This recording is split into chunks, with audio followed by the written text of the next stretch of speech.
In the year 2003, a great invention was presented by a great man. An invention that have not only changed the world we live in, an invention that have not only changed the means of communication, an invention that has not only changed education, an invention that has changed the world as we live it. Ladies and gentlemen, this invention was the LACH. And this great man was Steve Jobs. This man right here thought that those little keyboards in your smartphones were completely obsolete. This man thought that in order to make the best phone in the world, it was necessary to get rid of them.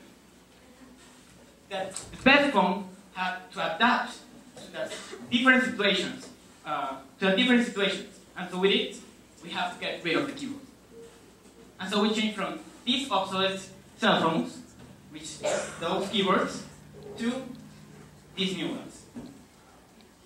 Cell phones who supported multi-touch. Cell phones who were able to adapt to different situations. But we are not ready. We are not yet there. Well, we have the common things of a cell phone. We can make calls. We can send some text messages. Maybe we can use the camera, the calendar. But something's missing. Something that gave more value to this. Something that was necessary in order to make the best phones in the world. And so, in the year 2008, the same man who presented the iPhone presented a great invention. An invention that will give the real value they deserve, that the real value this device deserves. And so, in the year 2008, he presented the App Store. And as it says, boom, the App Store allowed, how many of you, raise your hands, the ones who download apps? As I can see, a lot of you download apps. The App Store allowed not only the big companies to deploy their application to the world, but it also allowed the small group of people, or maybe even one person, to deploy their applications to their whole world. And then came Android, with the Android market, which now is known as the Google Play, and so we have a huge, we had a lot of applications in the App Store, from entertainment, games, calendars, and so on. Things that will help us on our daily lives. For example, how many of you know this? The Rubik's Cube. One of the most famous toys in the American history. Well, let me tell you, ladies and gentlemen. Now, there's an app for that. The Rubik's Cube application, which allows you to manipulate virtually a Rubik's Cube. And even more, it can teach you how to solve it. Or maybe on the other side. For example, the lightsaber. One of the famous weapon of the Star Wars trilogy. Well, let me tell you, ladies and gentlemen. There's also an app for that.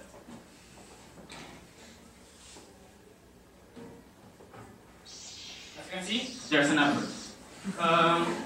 for it. There's not only applications for entertainment, but there's also applications for education. For example, maybe you need to give a quick review to mathematics, some algebra, trigonometry. Well, there's also an app for that. iMathematics, in which you can review all the different things from mathematics, from algebra, trigonometry, calculus, and so on. Or maybe, instead of having to carry those huge dictionaries, which are completely obsolete, we also have an app for that. The Cambridge Advanced Learner Dictionary is now available on the App Store. And so, who are these wise men who devote their lives on creating this application? Are they really so far away from you? Maybe a friend, a cousin, maybe they are next to you, maybe a neighbor, who knows? But maybe they are right in front of you. Yes, ladies and gentlemen, I'm an application developer. I currently have 3 different applications on the App Store. Well, I'm going to tell you a little bit about how I began with this. Well, it all started when my dad bought the iPod Touch, the first generation one. It's really old. Most of the people have never used one. and the first generation one. Anyway, the App Store, as I mentioned, the App Store was not yet applied. So when it came, the update came, the App Store was finally available. And with it, I was able to explore a whole new world. But it was not yet there. It was like 3 years afterwards that my dad bought the fourth generation iPod, and so it has passed so many years, many new applications were created, and so I was able to explore them as well.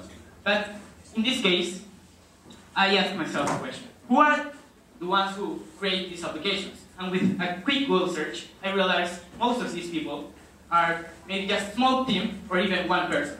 So I asked myself, how do they make this? Could I make one? And most importantly, I asked myself, why not?